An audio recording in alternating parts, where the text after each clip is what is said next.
Tumba Jumden de Dejen Sheba Tajumba Yandaba Zobe Sanje Rigba Dan Shabzu Demba Dewara Sheba Chigden Jemba Kibu Duve Kalu Jurwa Lana Meba Lada Menamje Tumba Sanje Jumden de Pejawa Shaja Tuba La Chazelo Chudo Japso Je Ho Demba Jumden de Dejen Sheba Tajumba Yandaba Zobe Sanje Rigwa Da Shabso Demba Dewara Sheba Jigden Jemba Jibu Duve Kalu Jurwa Lana Meba Lada Menamje Demba Sanje Jumden de Pejawa Shaja Tuba La Chazelo Chudo Japso Je Ho Demba Jumden de Dejen Sheba Tajumba Yandaba Zobe Sanje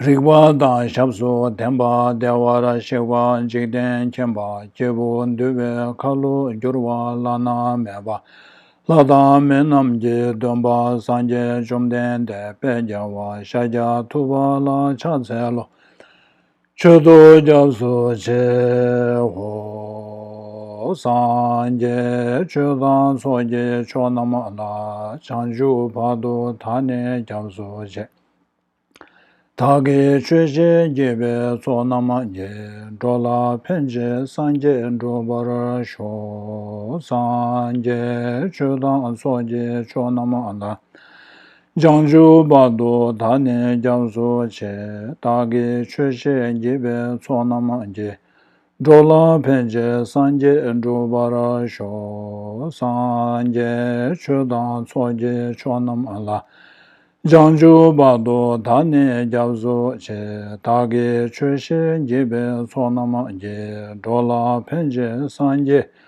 Drubara Sho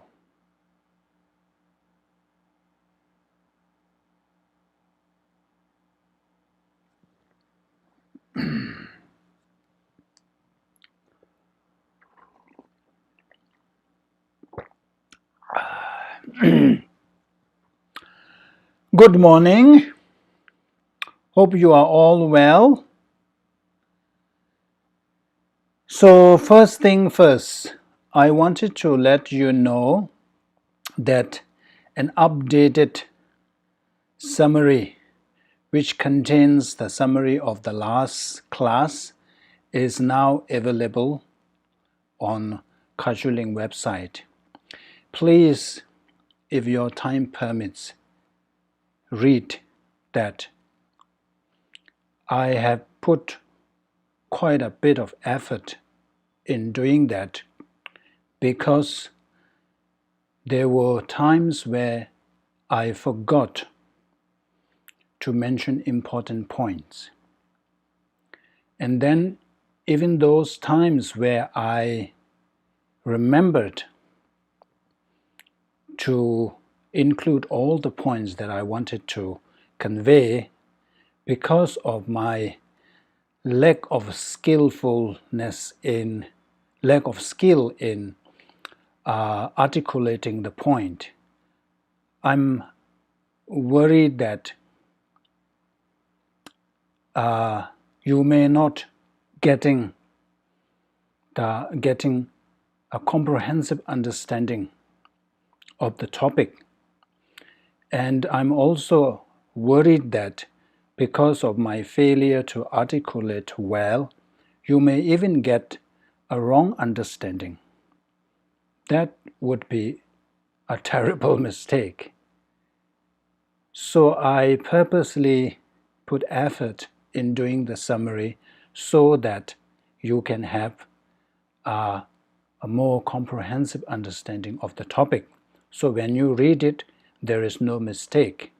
What it is there, it is there. So you don't have to kind of guess what it means. So it will be quite clearly stated. So please use this summary. So it is labeled as version 2. And then as and when I finish doing the summary, I will update. So there will be a latest version of a summary uploaded on the website. Please use that. I will feel more comfortable if you rely on the summary. So now let's hear some of the sharings. We have here, Rinpoche, I continue to work on uncovering my Buddha nature. Part of my daily rituals consist of stating with a lot of feeling, I will become Buddha for the benefit of all my dear motherly sentient beings. That language, coupled with the knowledge of all my mothers, has a lot of meaning for me, and the pledge seems to reverberate with me spontaneously at different times during the day. It also brings me a lot of happiness to have this tenderness and leads me to be kinder. That's one. Another person wrote, Dear Rinpoche, there is one thing I can confidently say that has improved for me over the last year. I started the year regularly reciting a little mantra, May the suffering and negativities of all sentient beings ripen on me right now. After I heard a suggestion that you made, I made this change. May the causes and conditions of the sufferings and negativities of all sentient beings ripen on me right now. After a few months, I started asking myself this question. Is there any being that suffers less than I do? My conclusion was that there were probably very few beings that suffer less than I do. This reinforced for me that I was indeed actively engaging in feeling compassion for all beings. This has become the most important part of my daily practice. I've also been regularly examining my motivations and fears around engaging this way. Every day my desire to take on all beings suffering and wishing for them happiness and liberation strengthens. I think to myself sometimes that while I must attain enlightenment to be able to bring all beings to that state, alternatively I would be satisfied if even only one being achieved enlightenment because of my actions. When I first started practicing in compassion, I felt some fear that taking on the suffering of other beings might somehow be painful or overwhelming to me personally. Gradually, I abandoned that fear, and today I have no sense of fear or reluctance to desire wholeheartedly for the happiness of all beings that may result from my practice. So you can see, actually it's coincidentally, these two incidents or two episodes provides a clearer picture of what is aspiring bodhicitta and what is engaging bodhicitta. So the first one is more of a aspiring bodhicitta, where one generates this aspiration to achieve enlightenment for the sake of all sentient beings. And then the second one is more like engaging in the actual practice. This is the practice, the Tonglen practice. So just generating that kind of attitude, I believe that it is very, very helpful. So the more we familiarize our mind in that kind of generation, better we will be able to relate with other people. Our interaction with other people will definitely improve. So one way is to really think of the commonalities between us and others. Why we have these different responses to different people. We have a set of emotions for a particular set of people, and then another set of emotions for another group of people, like attachment. We reserve that love and attachment. We reserve that kind of emotion for people who are in our circle, whom we call our friends and family, who are in that circle. We reserve our love and attachment to those people.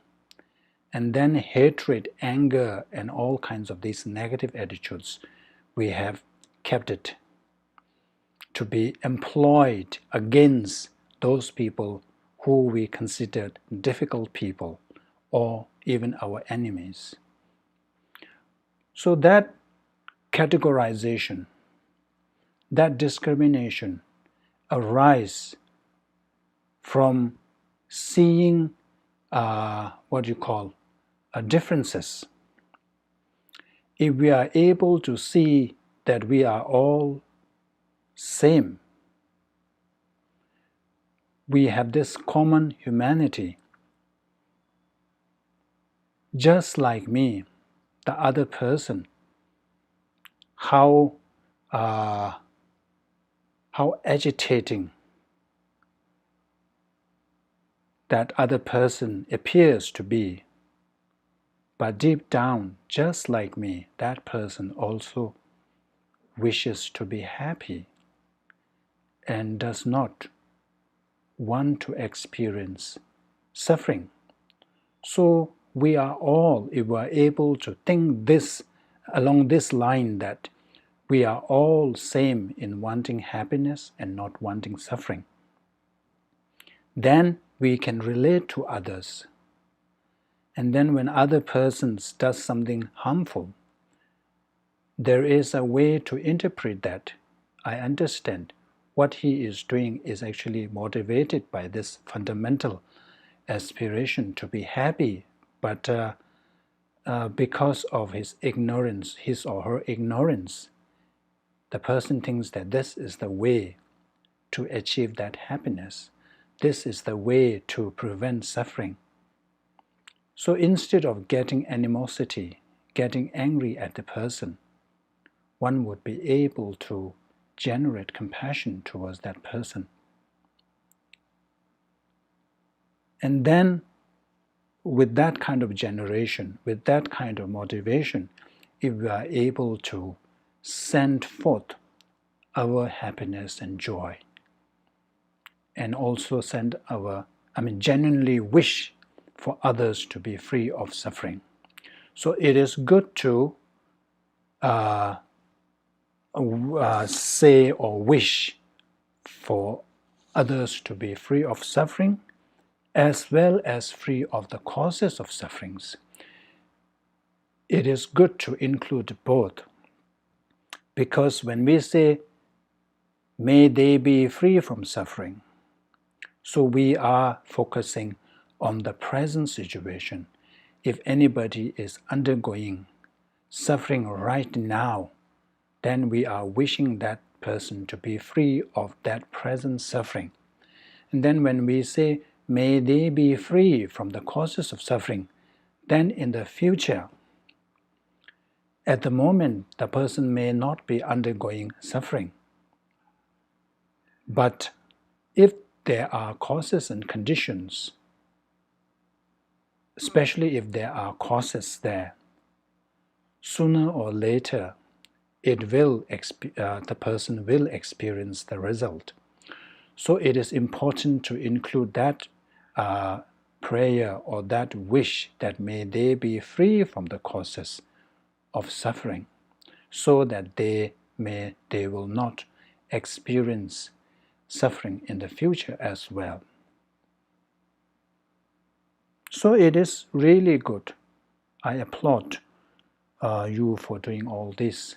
And it is very daunting at the initial stage, because when you take upon others' sufferings, remember Tonglen, the first you need to take the sufferings of others onto oneself.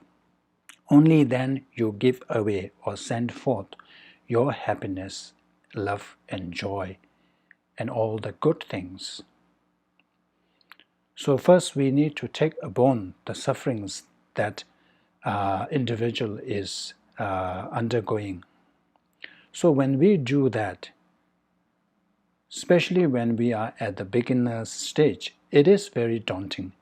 It is scary because you may wonder that, oh, if I really say these prayers, if I really wish, and if I really engage in this kind of visualization, I may really experience those sufferings myself. Of course, bodhisattvas, they are committed, they are courageous, they are willing to, they will be more than happy to take upon if that is possible. But when we do that, it doesn't work that way. I think many of us do that and we never experience falling sick or certainly, experiencing suffering. Especially at this time when people are suffering from this COVID-19. When we say, oh, may all pains and sufferings stem from COVID-19 experience on me, when we do that, even when we do that wholeheartedly, we don't see ourselves suddenly falling sick. So that does not happen. But there is this fear that is real. And if you have that fear, it is normal. So the one way to tackle that is when you take upon others' sickness and suffering, you imagine others' sickness and pain into a kind of a dark light, black light, and then it going into our self-cherishing attitude. Because that's what we really need to destroy. That's our real enemy. It has been causing us all those lifetimes of suffering. So our goal is actually to destroy that self-cherishing attitude, that ego that resides within us. So when we visualize in that way, that the ball of suffering or pain actually dissolving into our self-cherishing attitude and then destroying that self-attitude, if not destroying completely, at least reducing our ego, it is helpful. Then you see that, okay, there is another, it is not really affecting me, it is actually affecting my ego, self-cherishing, which I want to destroy. So I think that's one way to do that. So we know that familiarity plays a huge role. The more one engages in this kind of practice, then when their opportunity arises, it is easier to really implement. So please continue with your practice. And I thank you for sharing your experience. And I also thank you all, even those who did not write in. I know that you tried, you are applying, you are trying your best to apply your understanding of Dharma into your daily life. I know that, so that's why I thank you very much. Yeah. So I mentioned earlier that not writing does not equals not practicing. So please continue. And now we will jump into our text.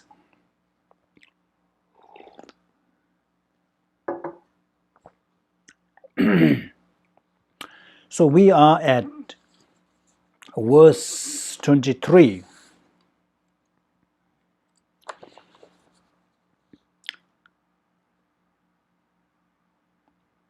Paham yang na mayang rong sulan dinje pensim yu lada chansung nam jang rong changba layang di yu dams.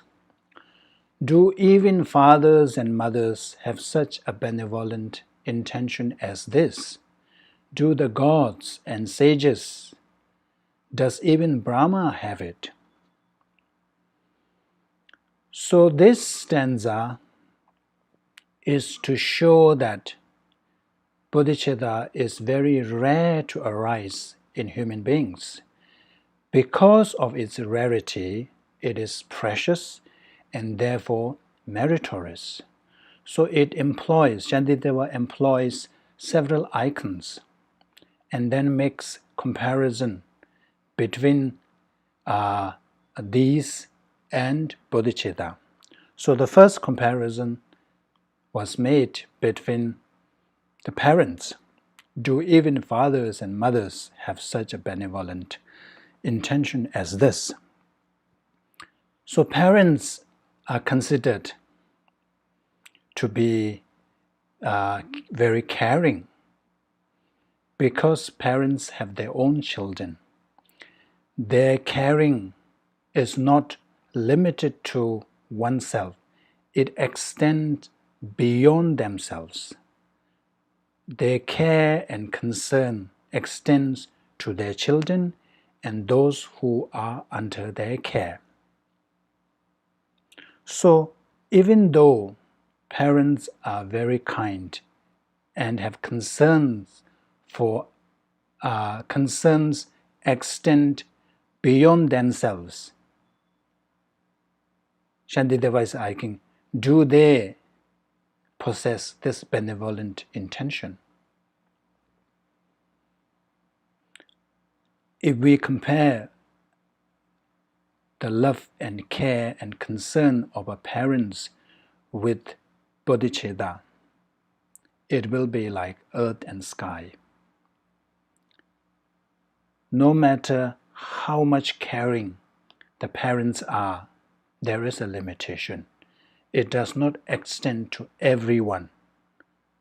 It only extends to their children and the people under their care, or people whom they love. So he's saying that bodhicitta does not arise. Even someone like parents who are viewed as very caring and concerned person. The next comparison was made to Ha, Deva. Do the gods possess this benevolent intention? So gods in Tibetan term Jigden Gyongwe La. Jigden Gyongwe La literally means the Deva one looks after human beings. So they are viewed as benevolent. So there are two types of celestial beings. So this Jigden Gyongwe La is the term given to celestial beings. Among celestial beings, there are generally there are two types of celestial beings. Those who are very supportive of Dhamma practitioners and always try to create conducive environment for practitioners. And then on the other hand, we have these celestial beings who are ill-intentioned and always hinder our practices. So in short, we have what is called good devas and bad devas. So even good devas, they are known to be the protector of the humans. They are known to be the one who provides help or assistance to human beings. Shantideva is saying that even they do not possess this mindset, bodhicitta. And the next comparison is made to sages. So sages are also known to be a person to be revered. They are known to be very knowledgeable and who speaks the truth. Even these sages, Shantideva is saying that they do not possess this mindset. And finally, the comparison is made with Brahma, who according to Hinduism is the creator of the universe. So someone who is so powerful, who is like, according to them, is like omnipotent, who has all kinds of abilities. Then from the Buddhist perspective, Brahma is a celestial being that abide in the four immeasurables. Remember the immeasurable compassion, immeasurable loving kindness, joy, and equanimity. So even though Brahmas, they practice the four immeasurables, they do not possess. So does even Brahma have it? So then Brahma does not have it. So this is to suggest that even these icons, these people that whom we consider to have so much care and concern for others, they do not possess this mindset. So that is why it is very rare.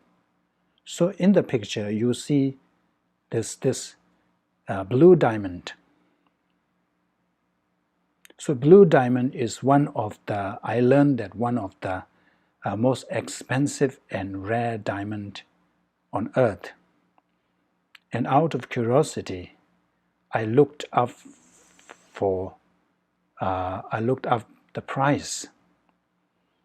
And 1 carat of blue diamond costs around 200,000 USD. So the more rare the item is,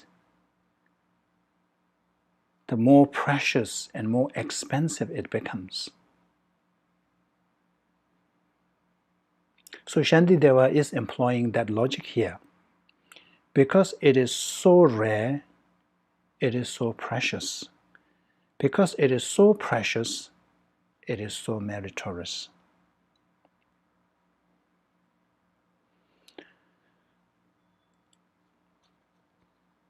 Simje teda nilangun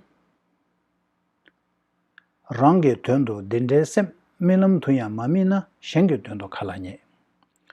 So now Shantideva provides reasons why bodhicitta is very rare. Shantideva is asking, why is that it is so rare to develop? Why is it so difficult to arise? Why is bodhicitta so hard and difficult to arise in sentient beings? The answer is, if those beings have never before even dreamed of such an attitude for their own sake, how would it ever arise for the sake of others? Remember, bodhicitta is an aspiration to achieve enlightenment in order to liberate other sentient beings. So there are two parts to it. Your primary goal is to liberate sentient beings. In order to do that, as a means to liberate sentient beings, you are aspiring to achieve enlightenment. You need to first achieve enlightenment so that you can liberate sentient beings. So one part is wishing to achieve enlightenment. So here Shantideva is saying that if these beings have never before even dreamt of such an attitude for their own sakes, Generally, we are all the time self-focused, self-obsessed, self-interest. Everything is motivated by self-interest. We are very good at that. And we engage in all kinds of self-serving purposes, self-serving endeavors. But Shantideva is saying that for some reason, this attitude to achieve enlightenment does not arise even for our own sake. And when we think of it, it is true, isn't it? How many people in this world subscribe to the concept of enlightenment? Very few people subscribe to the idea of Buddhahood or enlightenment. The Buddhists will subscribe to that concept. Among Buddhists, how many really understand enlightenment? What does enlighten means? Remember, we talked about we engage in Dharma practices. We think that we are engaging in Dharma practices, but most of our practices is only about this life. We do this puja, that Dharma practice, that generous act, that health, this thing, so that we can have something good happening in this life. Even if we go a bit beyond that, it will be like, I don't want to be born in lower realms.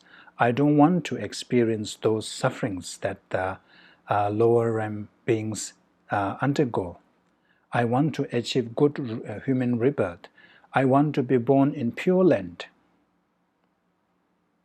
But how often do we engage in practices really to achieve liberation from samsara, emancipation from cyclic existence?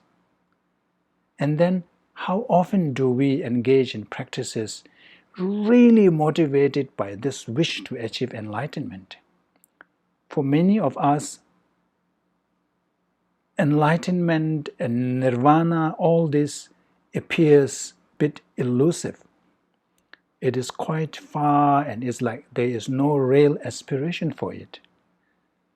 So even Buddhists who subscribe to that concept doesn't have that kind of strong aspiration, then it is quite clear, isn't it, that there will be very few who genuinely wish to achieve enlightenment.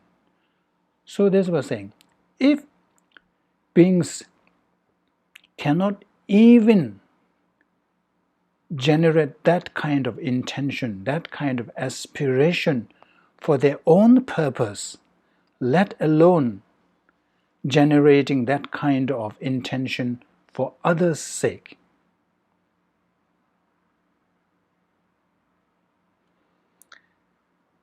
Those beings never before even dreamt. And then sometimes it is possible in dreams, isn't it? Many things occur in dreams that are inconceivable in our waking hours.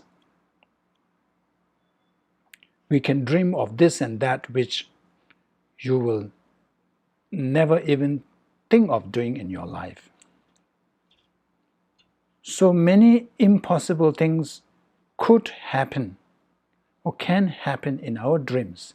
But here Shantideva is stressing the point that if that kind of thought even does not arise even in our dream, then how would it arise in our conscious waking hours? If that kind of intention does not arise in our dreams, there is no way that it will arise or we will generate it consciously. So this is like a supporting reason why bodhicitta is rare and difficult. But we know that it is very important to cultivate this mind. Without this mind, no matter how realized you are, no matter whether you possess clairvoyance or even you have direct perception into emptiness, you will never achieve enlightenment. So bodhicitta is the crucial ingredient of enlightenment. There is no other way. But it is not easy. It is very rare. It is very rare. But once developed that, we know that there is a bountiful of benefits. Remember, we talked about the flow of merits will ensue the moment one generates the engaging bodhicitta. Verse 25. Shenda rangi tuandu yang mijung semjen tuansem gang semji rinjen kyabarade ngana mebe meji tongs. This intention to benefit all beings, which does not arise in others even for their own, is an extraordinary jewel of mind, and its birth is an unprecedented wonder. So here Shantideva listing again the main benefits of bodhicitta, urges us to rejoice when bodhicitta arises in us or in others. Because once we are able to develop this mindset, it is very, very beneficial.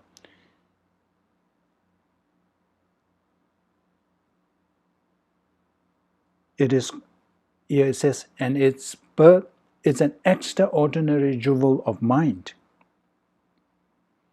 I think we have discussed this point, that bodhicitta is more than our wish, superior than our wish-fulfilling jewels. Wish-fulfilling jewels, it is like that Aladdin's genie. You rub the lamp, genie appears, and you ask for any wishes. You can ask for a nice car, or the latest, technology, iPhone or iPad or laptop, or even ask for billions of dollars, or even a blue diamond.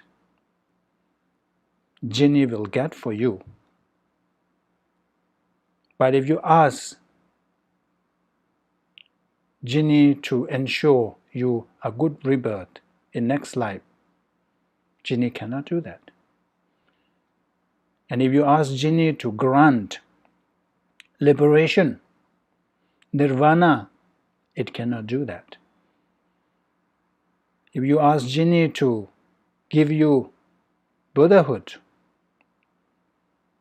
make you Buddha, genie cannot do that. However, bodhicitta can enable all this. If we want to escape the sufferings of the three lower realms, if you cultivate bodhicitta, one can escape the pitfalls of three lower realms. If we cultivate bodhicitta, we will escape the sufferings, the ocean of sufferings of samsara.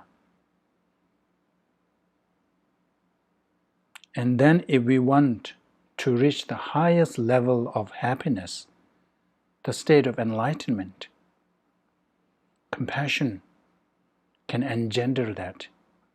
Compassion can produce that. So that's why it says, is an extraordinary jewel of mind. This intention to benefit all beings which does not arise in others even for their own, which we already discussed that, once developed is an extraordinary jewel of the mind, and its birth is an unprecedented wonder.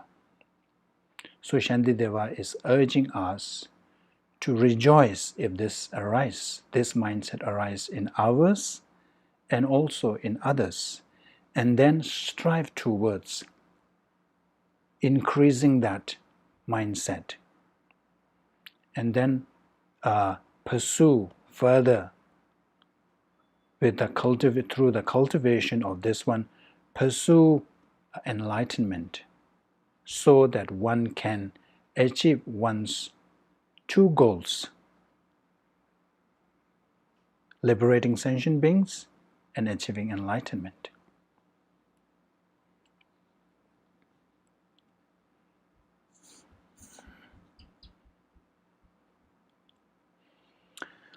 Verse 26. Chowa kunji gawe ju, simjen tunyi sir gyurba, rinjin simji sunam kang, tela chidar shegi langs. How can I fathom the depths of the goodness of this jewel of the mind, the panacea that relieves the world of pain, and is the source of all its joy? So, the earlier few stanzas discuss the benefits of aspiring bodhicitta. So now, here onwards, Shantideva provides reasons for the benefit of engaging bodhicitta. Why engaging bodhicitta is so meritorious. Remember earlier, Shantideva made the comparison between the merits between aspiring bodhicitta and engaging bodhicitta, and mentioned that engaging bodhicitta is far more meritorious. So now Shantideva is offering reasons for that.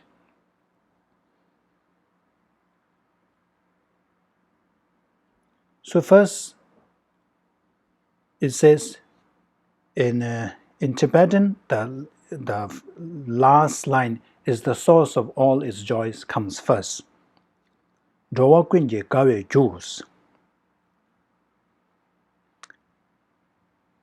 So engaging bodhicitta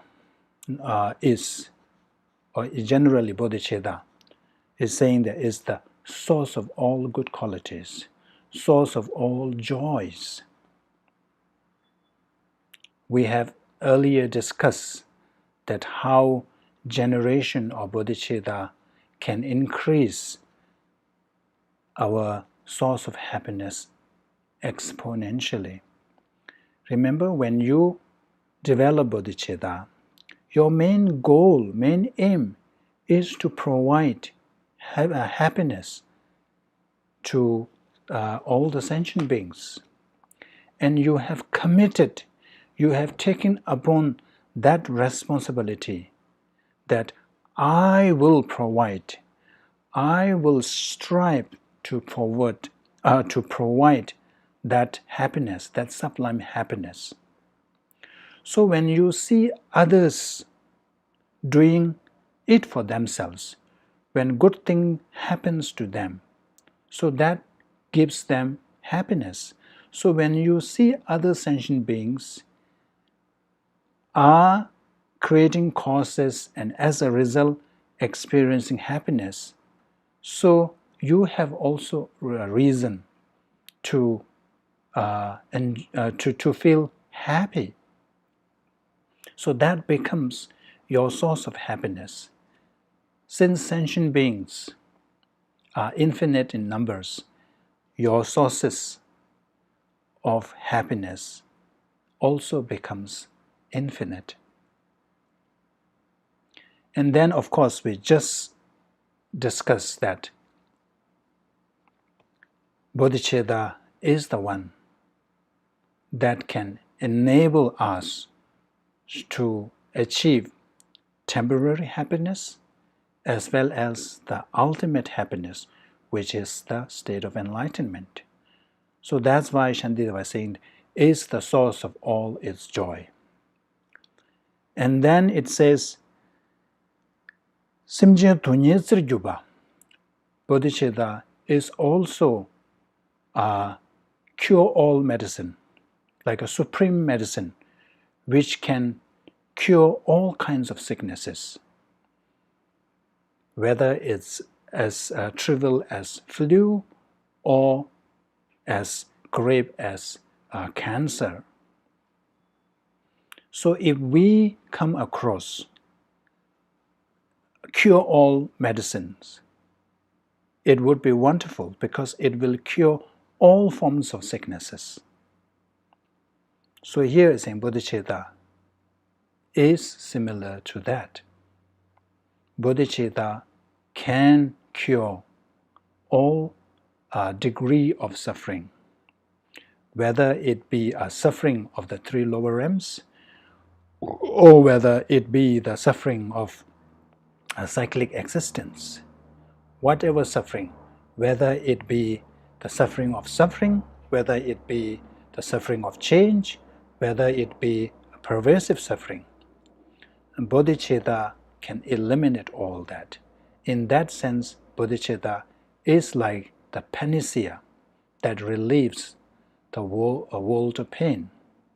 It can cure all kinds of pain and suffering. And then Semgi Rinjin Kyabarde, of the goodness of this jewel of mind, we have already talked about how this is like a wish-fulfilling jewel. So is it, how can I fathom the depth? Is how can I measure the merits of such a mindset? The merits are immeasurable, unfathomable. What we normally say, the sky is the limit. So there's no limit. So in Sutra, so Shantideva is not creating all these benefits. Shantideva is actually basing all these benefits from Sutra, what Buddha taught. So let me just quote two of these. In one of the Sutra, I think if I translate, literal translation will be the King of Concentration Sutra. In that sutra it says, Chewa Thakti Tambe Shingdan Choba Namang Pangme Chi Yuba Kejo Namla Nyinrir Tak Chone Chambe Semla Tangdan Charme Pyus. So if someone makes offerings of all kinds to that millions and millions of Buddha land, make the offering every day, always make offerings to these thousands and millions of Buddha land, it is very meritorious. But Buddha is saying that that merit is nothing compared to a person who generates loving compassion, a moment, an instant of loving compassion, a loving kindness. So imagine, normally even when we make a small offering, we feel that, wow, we have made such offerings and thereby we have accumulated a lot of merits. Yes, we do accumulate a lot of merits. But here it's saying that Even if a person makes offerings to thousands and millions of Buddha land, with all kinds of offering sets, offering types, and not just one day, every day, all the time, the merit one would accumulate from doing so is actually unimaginable. It is so vast, but then it is nothing compared with generating a moment of loving kindness. And then it says, in another sutra, Kange cheme tangni ji sanje shingun mi kange rinjin tunji yongkang de jigden kun la püwe yang Kange temu charje chanchu so de sim kena choba deni kebak des. So this is similar to the earlier one. This is saying that if someone makes offering of the 7 precious offering sets to the Buddha land equal to the number of the sands of the bank of river Ganga, so that will be like uncountable. It's countless. But someone makes offerings to that number of Buddha land, one would acquire immeasurable merits. But then, compared with that merit to a person who generates an instant of bodhicitta is nothing. The generation of bodhicitta for an instant is far superior, far greater in merit than making that kind of offering. So in another sutra it says that if there were a form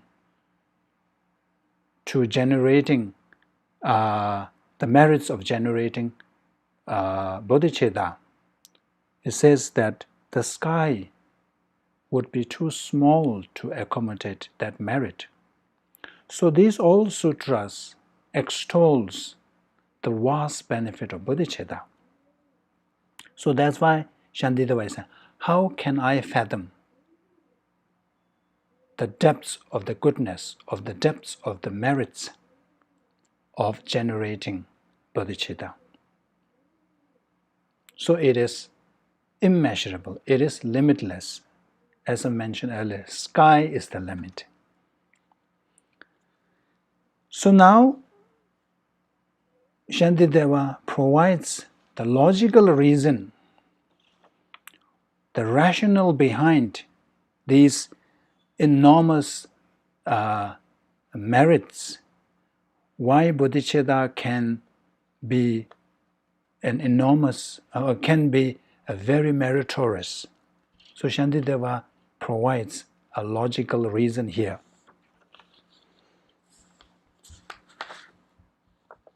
Pembar samba zamji yang sanje chöle ke phagna simje malu tamje ji tedön samba me chi koyos. If merely a benevolent intention excels venerating the Buddhas, then what need to mention striving to make all beings without exception happy, without exception happy.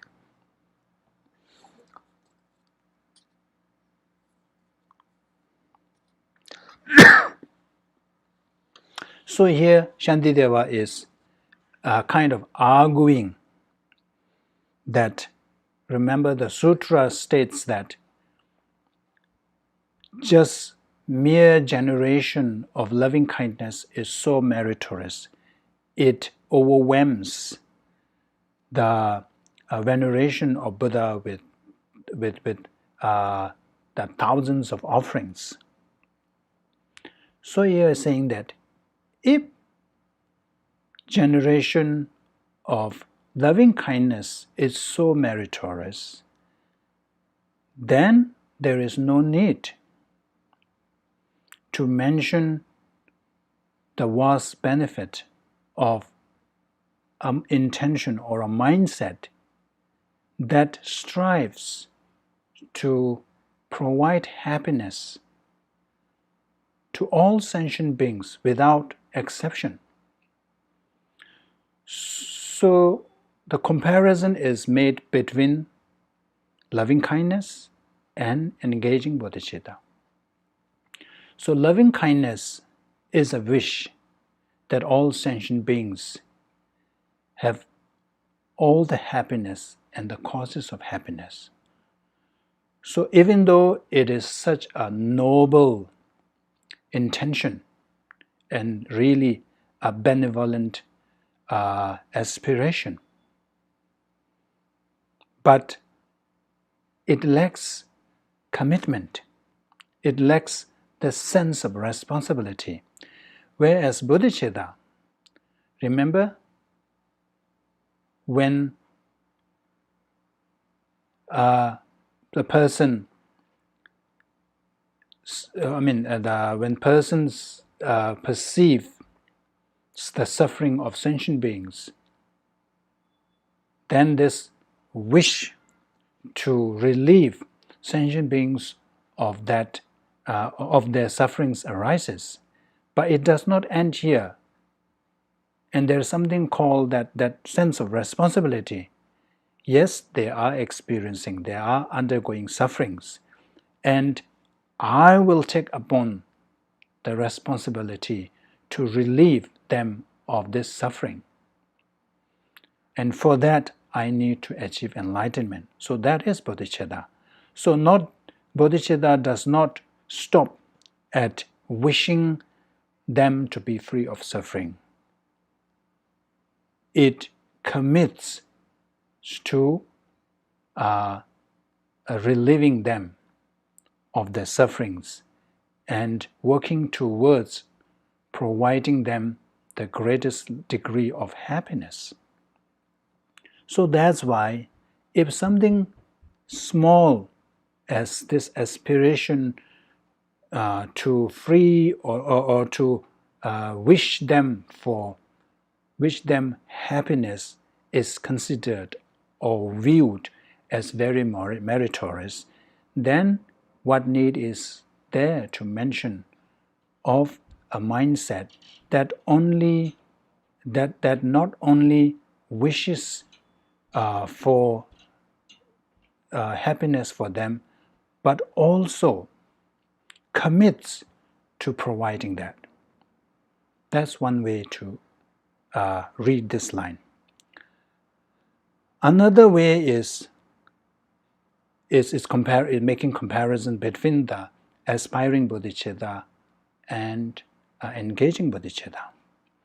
The difference, as we know, that one is a mere aspiration, but other is committing to committing to engage in practices to achieve that goal.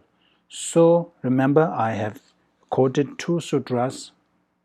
One makes the comparison of merits of reverence or veneration to generation of loving kindness, and other to the bodhicitta, generation of bodhicitta.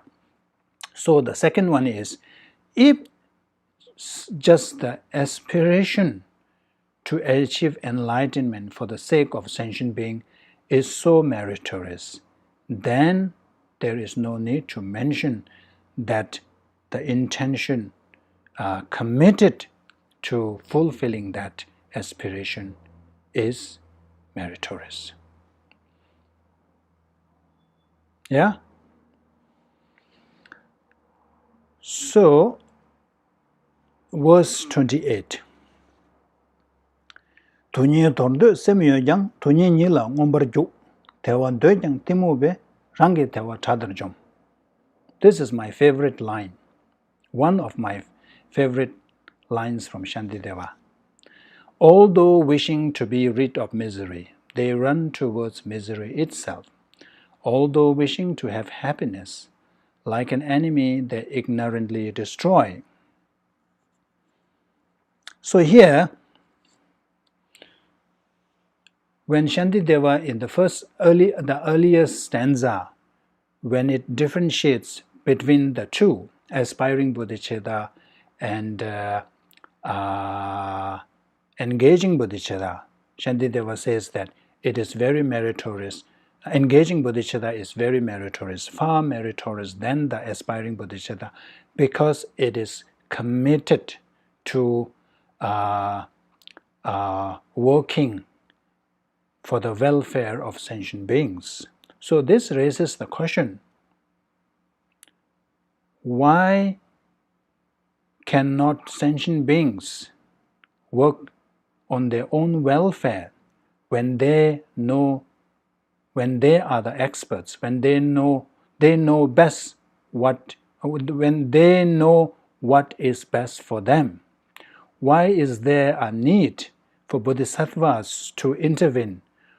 Why is there a need for bodhisattvas to help provide happiness and dispel suffering?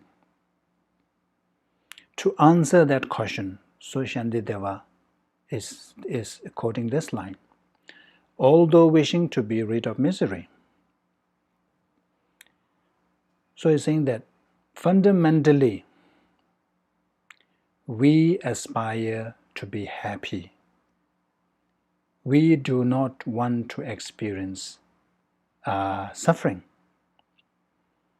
That is what we call unequivocally, is it? Same with all sentient beings.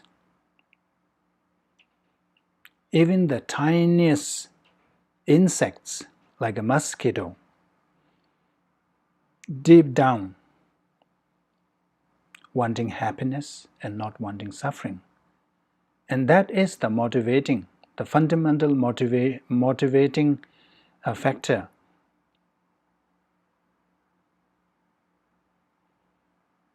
So the question is, why then?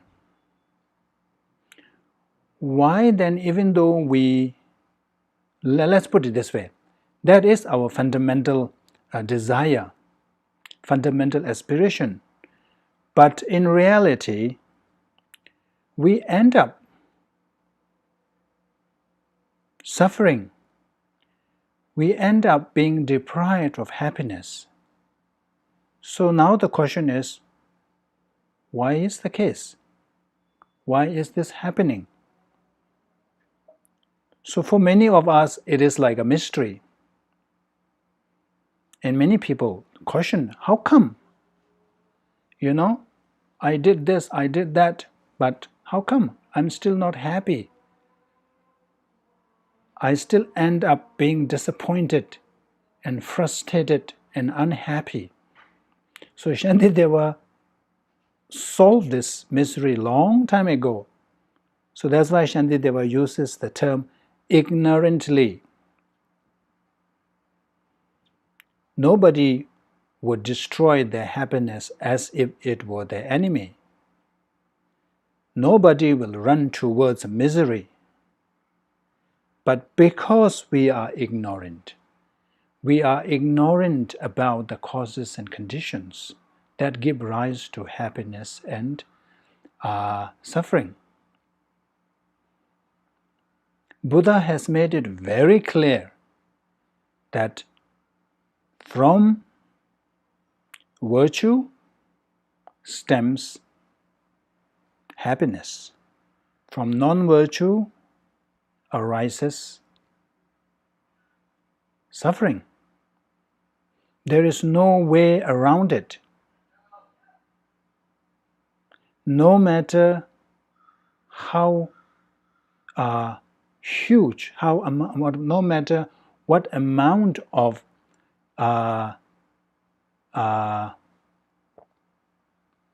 amount of suffering, amount of non-virtue one creates, it will never result into happiness. Same goes with the virtue and suffering. So that's why we say that karma is fixed or karma is certain, because the causes and conditions corresponds. That's why we call concordant causes and conditions.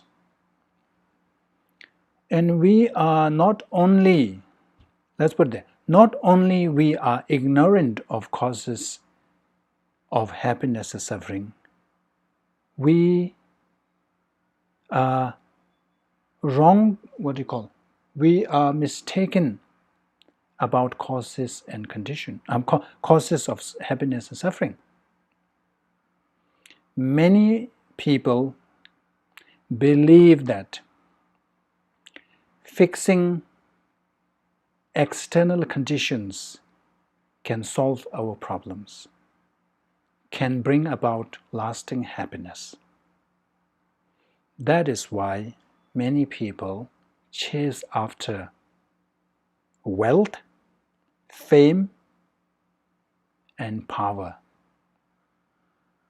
But we all know that that is not the case.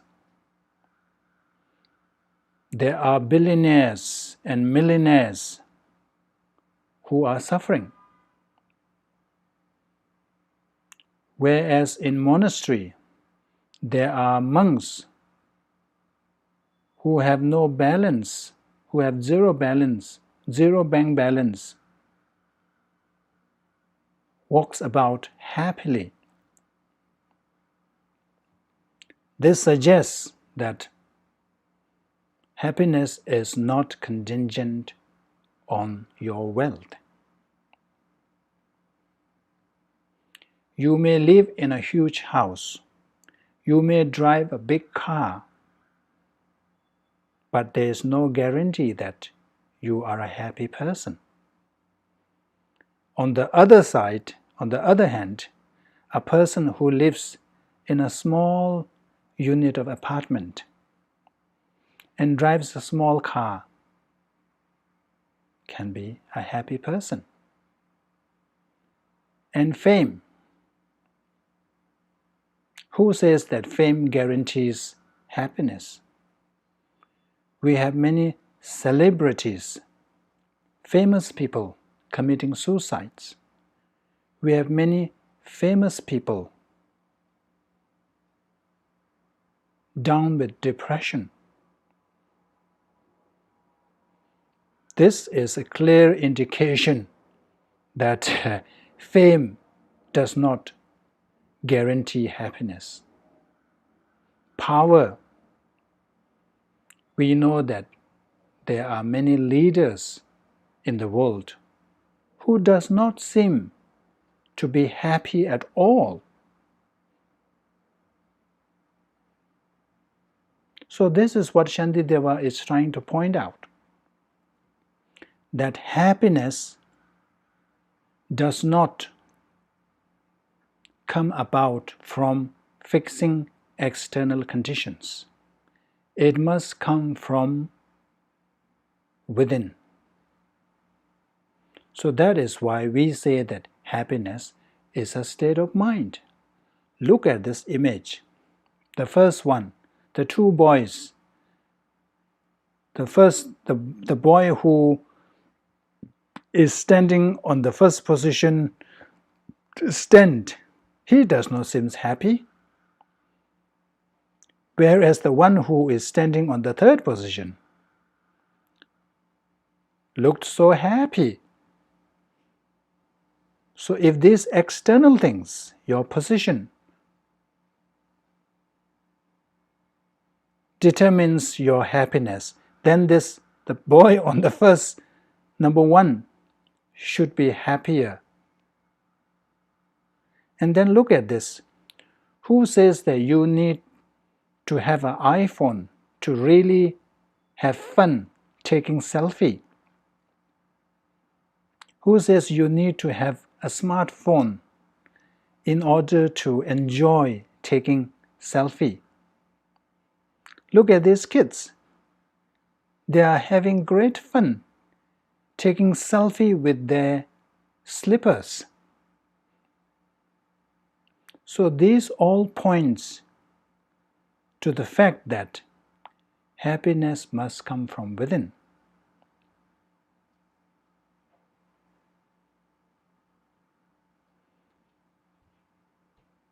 like wealth we talked before. If there is no contentment, even one come to possess or come to acquire all the money in the world, that person cannot be happy because there is no contentment, and our greed has no limit.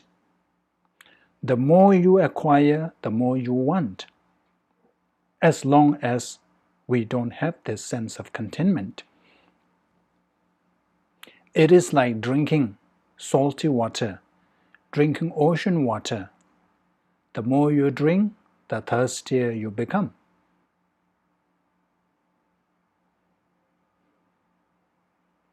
So we need to really remember this. And this is very well captured. The role of our mental attitude plays a big role. This called ABC model, which I think is Albert Ellis came up with. ABC model. This is very simple model, but it really captures the, what do you call, the situation. So A stands for activating event, B belief, C consequences. So activating event is any event, any situation. And then belief is how we look at the situation, how we interpret the activating event. And then, based on our belief, we experience different consequences. So let's examine that with an example, and let's create a scene. So let's say you are driving on this Minneapolis, that famous highway, which is, what is the famous highway in Minneapolis? I think it's 35W. So imagine that you are driving on the highway 35W, and a music is playing, and you are really in a good mood, you are singing along, and then suddenly somebody cuts into your lane.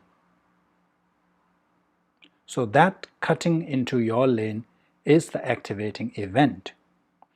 So now in the next few seconds, the result is completely dependent on your belief, how you interpret the situation. According to your belief, it can either be a negative outcome or positive outcome or neutral. So let's say if you are in a good mood, and then when you cut somebody else, you started to, oh, that person must be getting late for an important meeting, or maybe that person have some emergency at home, so that's why he really needs to rush. So when you interpret the situation that way, what happens? Your outcome, the consequences, your response would be that of a calm and non-violence. You are not affected. You can continue singing along that whatever music is being played on your player. In contrast, when somebody cuts into your lane, and suddenly you think that, oh, this is a really insult to me, how dare he can do this, then what happens? You will yell at him, your peace of mind is instantly destroyed, you are angry, furious, and you may even try to chase after the person. So now you have stopped even singing along. So you see, it's the same incident, same event, but because of our attitude, it makes a big difference.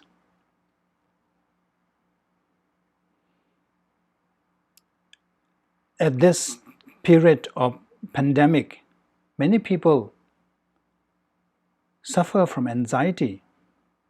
It's also here. Cognitive theorists will say because of cognitive distortion, irrational thought. Oh, it's pandemic, many people are suffering, many people are getting infected, or I will get too.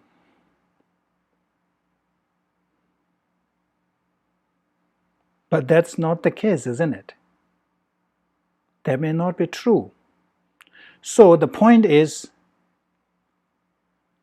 that our belief system or the way we interpret situation is so important. Even at home, between the family members, when somebody says something, two persons can respond differently. Even though it's the same statement, but you can have two completely different responses depending on your interpretation of that statement. So here it says, the basic idea behind the ABC model is that external events do not cause emotions, but belief, and in particular irrational beliefs, do. So the event has nothing really to do. It is in between that mediator that is making. So if we are able to have a positive mindset, not parochial, is it? That narrow-mindedness. If we are more open, if we are able to give this what is called the benefit of doubts to other person. Let's say if you send a message to somebody and if the person does not respond, does not reply, there are different ways to interpret that. If you want to go, if you adopt what is called the catastrophizing, where everything is amplified. Oh, that person now he hates me, it looks like, oh, he doesn't like me because he did not reply, all this, then the outcome will be different. But whereas you are able to see that, oh, maybe he must be very busy at the moment, maybe he's involved with something else, so he didn't have the time to respond to me, your response will be different. Another way to think about it is that our emotions and behaviors are not directly determined by life events, but rather by the way these events are cognitively processed and evaluated. That's why we have this stark difference between great practitioners who are suffering from terminally ill or who are terminally ill. Ordinary person, when they are diagnosed with terminal illness, is like everything collapses. They cannot even think other than that. They are so obsessed on that. And then the anxiety, depression, all this arise. Whereas practitioners, great practitioners, it doesn't deter them. They were able to remain peaceful and calm because they know how to interpret that in a more calmly way. They are even able to use that as their practice. So that's what it's saying, that our emotions and behaviors are not directly determined by life events, but rather by the way these events are cognitively processed. Okay, sorry, I have already gone beyond the time. Anyway, the The takeaway from this is that we have no excuses. We are no longer ignorant of the causes and conditions. We have studied, we know about karma, how karma works, and then we have the optimum human rebirth. We have all the conditions necessary. We have the conducive condition, conducive environment to practice. First of all, we have obtained this precious human rebirth, which is endowed with 8 lashes and 10 endowments. And then we have met Dharma, Buddha Dharma, and we have met qualified teachers. And we have the wisdom to discern what is right and what is wrong, what is to be cultivated and what is to be abandoned. So there is no excuse for us, for those people who has no idea of karma, who has not met Buddha Dharma. So they have excuse because they don't know. But we do not have that excuse. So we must really, what is called, extract the essence of this life. We know that death can come any time. We cannot kind of comfort ourselves by saying, okay, I will start practicing seriously from next year. Or we cannot say that I will start practice when I am retired. I will start practicing when I finish this job. Death will not wait for our projects to finish. Death will not wait until we retire. So every day, every morning, try to generate this bodhicitta mindset. And for me, from the morning I recite this Kunjo Sumla Taijab Che. So throughout the day I try to recite that as many as possible. Sometimes I would have recited that 20 times a day. It helps. It helps. Of course, I don't have bodhicitta. But just reciting that and thinking along the lines, it helps. And then it kind of reminds. So it serves as a good reminder. So you should also do that. And if we are able to do that, what will happen is most of our actions will be complemented or will be motivated by this bodhicitta. And then we know that the merits are vastly different. So please, try. Even though Yoda said there is no try, let's try. And let's stop here. It's already time. Dagi chini sakbe gyawa de tenda drowa kunla kangben da kebara chuzun losan tabai tembe nyingbo ringdo seje sho jambe bawe chedara kemba da kundu sangbe teya teshindo teda kungi jesu taluch gyawa deda tamje rabdo ngo tuzun shekbe gyawa tamje ki owa kangla chodo ngaba dagi gewe tsawan digwenya sambo chuji rabdo ngo waragis. Thank you.